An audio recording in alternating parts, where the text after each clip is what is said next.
Good morning छात्रों। इसके पहले हिंदी का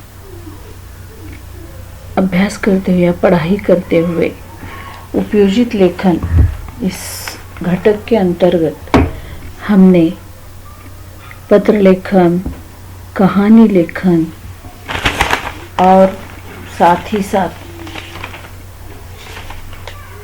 गद्य आकलन इसके बारे में पढ़ाई की है। आज के वीडियो में हम वृत्तांत लेखन इसके बारे में ज़्यादा जानकारी पाने की कोशिश करने वाले हैं। वृत्तांत यानी कि अहवाल लेखन, जिसे हम मराठी में कह सकते हैं। घटी हुई घटना का जैसे के तैसे विवरण करना यानी वृत्तांत लेखन है, जिसे मराठी में हम अहवाल लेखन कहते हैं। अहवाल लिखिए। अगर स्कूल में एकाध कार्यक्रम हो जाता है, स्नेह सम्मेलन का हो जाता है, क्रीड़ा महोत्सव हो जाता है या किसी दिन विशेष की महत्ता बताई दी जाती है, इसके बारे में शुरू से अंत तक जो भी कुछ घटित होता है इसके बारे में सारी की सारी जानकारी लिखना यानी कि वृत्तांत लेखन जिसे कहा जाता है। और ये वृत्तांत घटी हुई घटना का विवरण है, रिपोर्ट है, अहवाल लेखन है। यह रचना की एक विधा है। इस विषय के अनुसार लिखना पड़ता है। वृत्तांत लेखन यह एक कला है जिसे हम भाषा की कुशलता पूर्वक प्रयोग करना होता है। जो भी हम उस वृत्तांत में आप लिखने वाले हैं उसकी भाषा शुद्ध होनी चाहिए। शुद्ध लेखन के सारे नियमों को आत्मसात करके वाक्यों को ठीक ठीक ढंग से उसमें लिखना चाहिए। और ये जो लिखने की कुशलता है, ये कुशलता आपको आत्मसात करनी है। ये किसी घटना का, समारोह का विस्तृत वृत्तांत है जो किसी जानकारी के हेतु लिखा होता है। ये वृत्तांत लेखन आपको पता है, मालूम है, आप जानते हैं, इसके ही बारे में लिखा जाता है। इसे रिपोर्टाज, इतिवृत्त, अहवाल आदि भी नामों से हम जान सकते हैं। छात्रों, ये वृत्तांत लिखते समय आपके दिमाग में जो ज्ञान है उस ज्ञान का सरलता पूर्वक लेखन है, वही वृत्तांत लेखन है। इस वृत्तांत लेखन को करते समय जो साधारण से जो नियम है या महत्वपूर्ण बातें हैं, उन बातों को हमें याद रखना है। अगर उन बातों को आप याद रखते हैं तो ये वृत्तांत लेखन आसानी से बन सकता है। तो इसे जानने के लिए ही हमें वृत्तांत लेखन के बारे में ज़्यादा जानकारी देते समय निम्नलिखित बातें आपको ध्यान में रखनी है। देखो, अगर आपके पास कॉपी है, पेन उपलब्ध है तो ये नियम आप लिख लीजिए। वीडियो के अंतर्गत आप बार बार ये बात सुन सकते हैं और लिख भी सकते हैं। तो ध्यान करने योग्य बातें, पहली बात है, वृत्तांत में घटित घटना का ही वर्णन होता है। जो वृत्तांत आप लिखने वाले हैं वह वृत्तांत घटित घटना का ही वृत्तांत लिखा जाता है।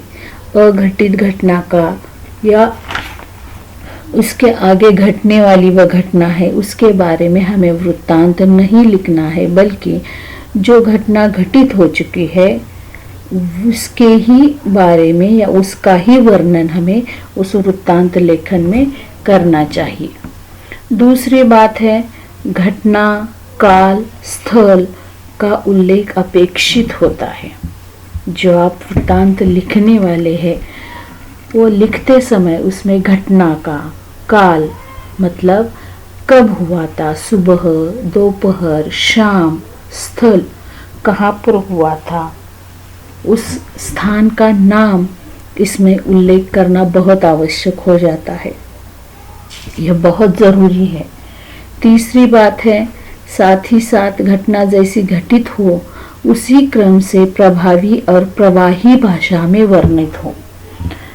आप जो वृत्तांत लेखन लिखने वाले हैं वह घटना जैसी घटित हुई हो उसी क्रम से उसका क्रम बदलना नहीं है हमें, उसी क्रम से प्रभावी और प्रवाही मतलब आकर्षक भाषा में और योग्य नियमों के अनुसार प्रवाही भाषा में हमें उसका वर्णन करना होता है।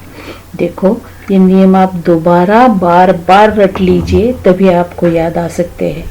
अगला नियम है चौथा, तीसरा कहेंगे या चौथा, वृत्तांत लेखन लगभग 80 शब्दों में होना चाहिए। किसी एकाध घटना का उल्लेख करने के लिए या करने के बाद उसका लेखन 80 शब्दों में होना चाहिए। देखो वृत्तांत लिखिए, ये 4 अंक का सवाल आपको आ जाने के बाद आप 5-6 पंक्तियां लिखने के बाद बस करते हैं, ऐसा नहीं है करना। आपको लगभग 80 शब्दों में उसका वृत्तांत लिखना है। 80 शब्द यानी शब्दों को गिनकर वहां पर नहीं लिखना है, बल्कि साधारण के रूप में 1-1.5 पान आपको वह वृत्तांत लिखना है। अगली बात है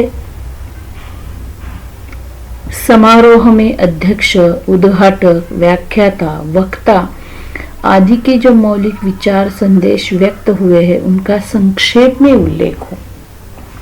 अगर किसी कार्यक्रम का इतिवृत्तांत आप लिखते हैं या किसी स्कूल में घटित स्नेह सम्मेलन का इतिवृत्तांत आप लिखते हैं, तो उसमें जो उस कार्यक्रम के अध्यक्ष है, उद्घाटक है, व्याख्याता है, वक्ता है आदि के जो विचार है मौलिक, उन विचार या संदेश को व्यक्त करते हुए उसका संक्षेप में उल्लेख करना चाहिए। अगर किसी अध्यक्ष ने, उद्घाटक ने, व्याख्याता ने उसके मुख की सारी बातें हमें यहाँ पर लिखनी जरूरी नहीं होती, बल्कि उसका संक्षेप में उल्लेख बहुत जरूरी आन पड़ता है। अगली बात है भाषण में कहे गए वाक्यों को दोहरा अवतरण चिन्ह लगाकर लिखना चाहिए। आपके जो भाषण में लिखे होते हैं उन वाक्यों को दोहरा अवतरण चिन्ह, जिसे मराठी हम कहते हो दुहेरी अवतरण चिन्ह, यानी दोहरा अवतरण चिन्ह लगाकर लिखना चाहिए, ताकि ये जल्दी से वृत्तांत लिखने के बाद झट से ध्यान में आ जाए। इसीलिए यह दोहरा अवतरण चिन्ह हमें लगाना बहुत जरूरी पड़ जाता है। और अंतिम नियम है आशयपूर्ण, उचित तथा आवश्यक बातों को ही वृत्तांत में शामिल करें। मतलब जो महत्वपूर्ण बातें हैं इस घटी हुई घटना में, उसमें उचित तथा आवश्यक बातों का ही वृत्तांत लेखन में इस्तेमाल या उसे शामिल करना चाहिए। मराठी में हम जिसे कहते हैं फापड़ पसार, ये उसमें नहीं होना चाहिए। वृत्तांत का समापन उचित पद्धति से हो और अंत में वृत्तांत का जो समापन होता है, समारोह होता है, उचित पद्धति से होना चाहिए, ताकि जिस तरह आकर्षकता के साथ उसकी शुरुआत होती है उसी तरह उसका अंत भी उचित पद्धति से होना चाहिए। ये वृत्तांत लेखन करते समय निम्नलिखित बातों को अगर आप याद रखते हैं तो ये वृत्तांत आपको अच्छी तरह से लिख सकते हैं आप। बात में दूसरे वीडियो में ये बातें मैं फिर से दोहराती हूँ। देखो